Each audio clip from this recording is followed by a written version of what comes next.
आज मी आपल्यासोबत झटपट आणि टेस्टी असं इव्हनिंग स्नॅकची रेसिपी शेअर करणार आहे। त्यासाठी पॅनवरती थोडंसं तेल घेतलेलं आहे। तेल गरम झालं की यामध्ये ना मोठ्या आकाराचा कांदा असा बारीक चिरून घेतलेला आहे, तो घालून घ्यायचा आहे।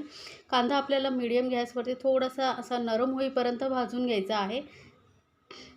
तर लक्षात ठेवा, कांदा चांगला भाजला गेला नाही, आपल्याला भाजायचा नाही आहे, थोडा मऊ झाला पाहिजे असं भाजून घ्यायचं। आता बघा, कांद्याचा कलर हलकासा गुलाबी झालेला आहे, म्हणजे थोडा मऊ झालेला आहे।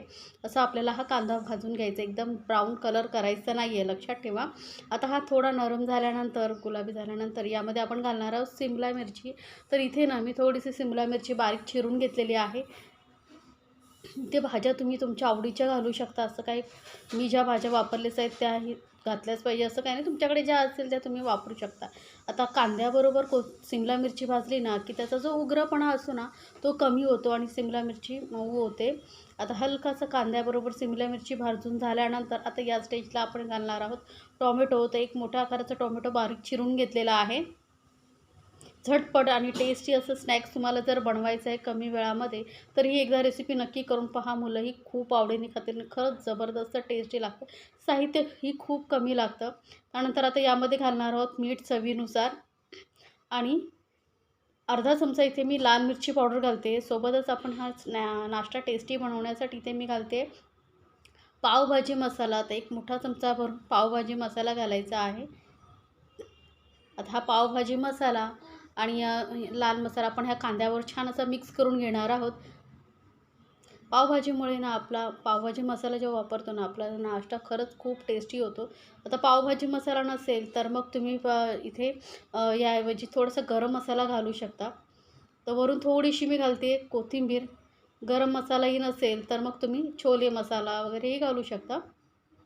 आता इथे ना एक मोठा चमचा भरून मी तूप घातलेलं आहे।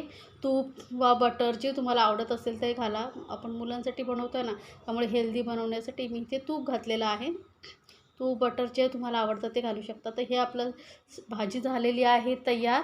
आता वळूया आपण ब्रेडकडे। तर इथे ना 4 स्लाईस ब्रेड घेतलेले आहेत मी। याला आपण तूप वगैरे काही लावायची गरज नाही आहे, डायरेक्ट आपण जी भाजी बनवली आहे ती यावरती घालून घ्यायची आहे। आता इथे मी ब्रेड वापरले आहेत, त्याऐवजी तुम्ही जे लादी पाव मिळतात ना त्यामध्येही मध्ये पॉकेटसारखं करून त्यामध्ये ही भाजी भरू शकता। तर मी काय करणार आहे बघा, अशी भाजी पूर्ण सगळ्या ब्रेडवरती ठेवून घेणार आहे। मस्त भाजीचा कलरही खूप सुंदर दिसतोय बघा, आणि खरंच जबरदस्त टेस्टी असं आपलं हे स्नॅक्स तयार होतं। तर आता हे ब्रेडवरती आपण ही भाजी ठेवून घेतल्यानंतर यावरती दुसरी स्लाईस ठेवायची। तुम्हाला आवडत असेल तर बटर तुम्ही अजून वरती लावू शकता स्लाईसला, आणि थोडंसं तेल किंवा बटर तूप जे तुम्हाला आवडतं ते इथे पॅनला लावून घ्यायचं, जास्त नाही, हलकं हलकंसं लावायचं आहे। फक्त आपला ब्रेड भाजला जाईल एवढंच आपल्याला तेल लागणार आहे, त्यामुळे थोडंसं हलकंसं ब्रश करून घ्यायचं। त्यानंतर हे ब्रेड स्लाईस वरती ठेवायचे आणि मस्त कुरकुरीत होईपर्यंत आपण गॅस कमी ठेवायचा आणि भाजून घ्यायचे आहेत, म्हणजे झटपट असं टेस्टी असं आपलं हे स्नॅक्स तयार होतं। तर एकदा नक्की बनवून पहा, तुम्हालाही खूप आवडेल, खरंच जबरदस्त टेस्टी लागतं। मुलं तर आवडीनेच खातील। मुलांना टिफिनमध्ये देण्यासाठी हा एक उत्तम पर्याय आहे। तुम्ही पॅक करून जर मुलांना टिफिन दिलात ना तर खरंच मुलं पूर्ण फिनिश करून येतील। आता वरून हलकंसं थोडंसं तेल तूप जे तुम्हाला लावायचं ते परत लावून घ्यायचं, म्हणजे दोन्ही साईडने कसं व्यवस्थित भाजलं जाईल। तर हे बघा, मस्त असं मी हे दोन्ही साईडने छान असं आपण दाबून असं हे भाजून घेणार आहोत कुरकुरीत होईपर्यंत।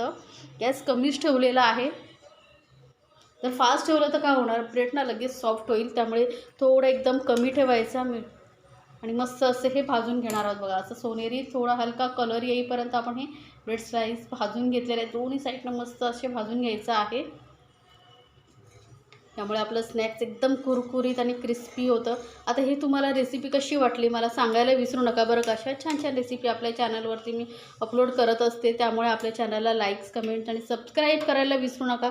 सोबतच बेल आयकॉनवरती नक्की क्लिक करा, म्हणजे काय होईल, माझ्या नवीन रेसिपीची नोटिफिकेशन लगेचच तुमच्यापर्यंत पोहोचेल। तर आता आपलं स्नॅक्स झालेलं आहे तयार, आपण काढून घेऊया आणि याला कटिंग करून घेऊया। कटिंग ही सोपं आहे, फक्त सँडविचसारखं याला कट करायचं आहे। याला तुम्ही सँडविच म्हणू शकता, मसाला पाव म्हणू शकता, तुम्हाला जसं आवडतं तसं नाव ठेवू शकता। पण जबरदस्त टेस्टी असं आपलं हे स्नॅक्स झटपट कमी साहित्यामध्ये तयार झालेलं आहे। ते सहज कोणीही बनवू शकतं। घरी कोणी पाहुणे येणार असतील तर तुम्ही झटपट हे बनवू शकता। आणि मुलं तर खरंच खूप आवडीने खातात, कारण खरंच जबरदस्त टेस्टी लागतं. यामध्ये तुम्हाला आवडत असेल तर चीज वगैरेही घालू शकता. चीजही किसून घालू शकता. हे तुमच्यावरती डिपेंड आहे, तुम्हाला काय आवडतं, मुलांना काय देणं आवडतं त्यावर तुम्ही हे घालू शकता. तर झटपट असं हे स्नॅक्स आपलं तयार झालेलं आहे. नक्की बनवून मला सांगायला विसरू नका.